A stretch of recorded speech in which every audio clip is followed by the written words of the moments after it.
Selamat pagi, selamat siang, selamat sore, dan selamat malam kapanpun teman-teman menonton video ini. Kembali lagi bersama Dr. Amerta. Masih ingat yang ini? Masih ingat yang ini nggak ceritanya ya? 176 mobil baru Toyota Innova hasil jual tanah ke Pertamina. Kayak kita udah pernah bahas ini tahun lalu ya. Belum ya? Saya belum punya channel YouTube waktu itu. Ya tapi pernah ngobrol sih sama beberapa teman-teman ya. Kita sampai ngitung kan 176 mobil baru dikali ya 500 juta, punya uang berapa gitu. Ternyata satu orang itu punya uang sampai 7 miliar. Pembebasan lahan oleh pemerintah, oleh Pertamina pada waktu itu ya. Dan harga per meter perseginya dibeli cukup mahal loh pada waktu itu. Artinya ini bukan salah pemerintah ya teman-teman. Nggak seperti diberitakan oleh media ya, tuh pengakuan warga kampung miliarder di Tuban usai jual tanahnya ke Pertamina menyesal tidak ada penghasilan. Saya kan sudah pernah bilang ya, kita mau jadi kaya, yang pertama kaya dulu adalah mindset kita ya.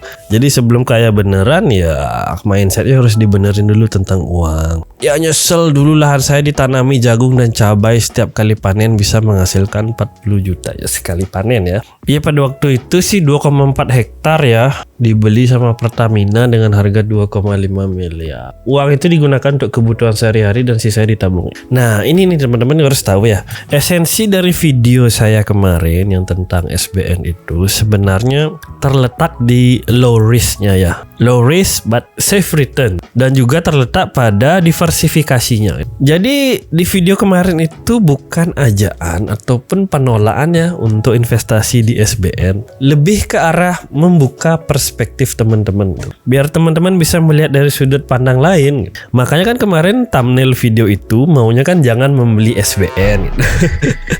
Tapi saya ganti karena itu terlalu provokatif. Sedangkan SBN kan investasi milik negara dan saya masih mau hidup, saya masih senang hidup. Saya juga tidak menjelek-jelekkan produk investasi lain ya teman-teman. Banyak kan yang komentar mending SSF beli, mending taruh di SSF. Iya, saya setuju ya. Saya sendiri kan naruh 1 miliar lebih di SSF, 1 miliar juga di dana mas stabil ya. Tapi sudut pandang yang perlu teman-teman ketahui adalah SBN adalah suatu bentuk diversifikasi yang aman, pajaknya terendah, dan membantu negara kesatuan Republik Indonesia. Jadi misalnya nih dalam cerita kasus tadi, dia dapat 2,5 miliar ya. Anggaplah dia 500 juta untuk kebutuhan. Atau mau belanja kan, beli segala macam dan lain.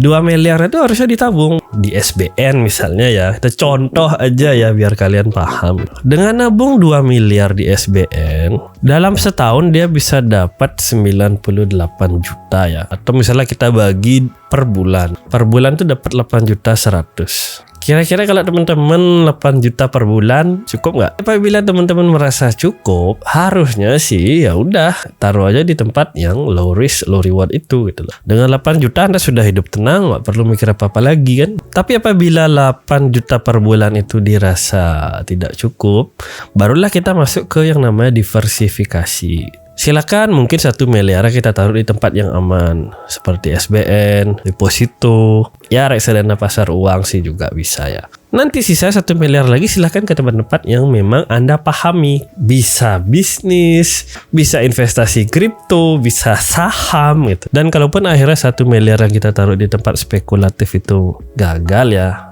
semoga enggak ya. Tetap kita masih punya tempat untuk bersandar. Kan masih sisa 1 miliar pertama tadi yang kita taruh di tempat-tempat yang low risk itu. Sekarang kita eskalasi. Janganlah kita bilang 2,5 miliar. 10 miliar misalnya. Apakah Anda yakin Anda ingin menaruh 10 miliar tersebut di satu tempat aja? Kalau Anda berani dan yakin, berarti mindset Anda tentang investasi masih salah.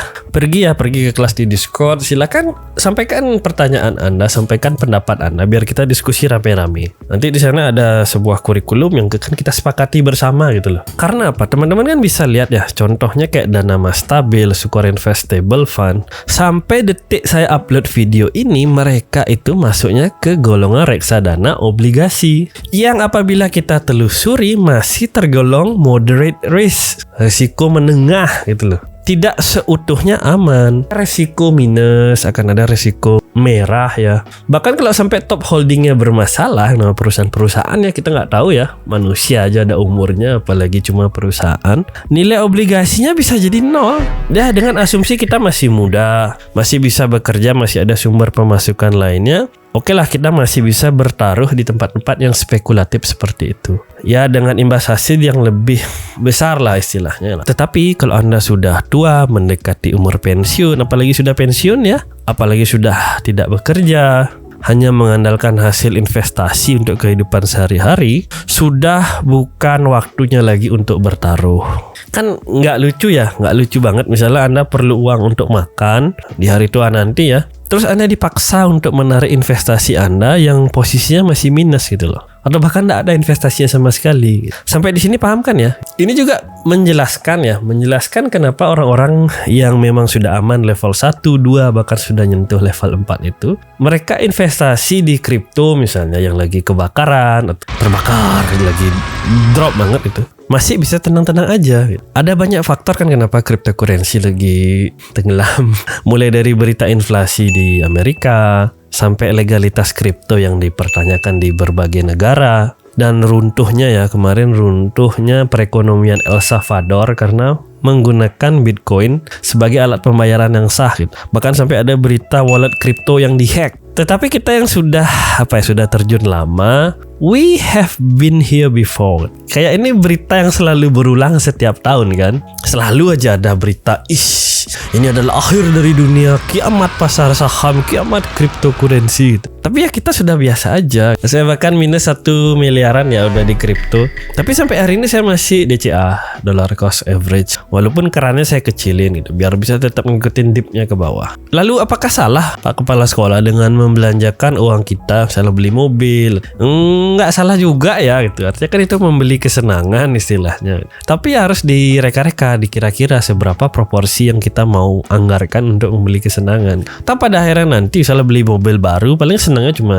sebulan mungkin ya, seminggu, saya nggak tahu. Sedangkan kalau kita beli mobil baru keluar dari dealer aja, harga mobilnya itu udah berkurang 30%. Seperti saya pribadi, saya lebih senang memilih mobil second gitu. Karena saya biarkan orang-orang yang super kaya untuk jadi bumper di depan, untuk menanggulangi biaya 30% di awal yang berkurang itu gitu. Bahkan saya tunggu tuh mobilnya sampai 1, 2 atau bahkan 5 tahunan saya tunggu sudah beredar baru saya ambil. Kita bisa dapat harga 50%-nya gitu. Toh apapun jenis mobilnya, tempat yang dikunjungi sama, alamat rumah juga nggak berubah kan gitu. Orang-orang yang dikunjungi juga cuma itu aja gitu. Tapi ya ini bukan saran finansial ataupun masukan untuk berinvestasi ya. Penghasilan utama saya juga bukan dari investasi. Saya masih aktif bekerja, saya juga punya bisnis. Video ini memang ditujukan lebih ke arah edukasi, agar teman-teman bisa melihat tuh dari sudut-sudut lain, biar nggak pakai kacamata kuda ya. Dan silakan Anda bebas menentukan arah kapal investasi Anda kemana. Yang penting saya doakan semua mencapai kebebasan finansialnya. Saya bisa saja salah, saya bisa saja benar, seperti saya menebak BBCA yang naik bulan Januari ini.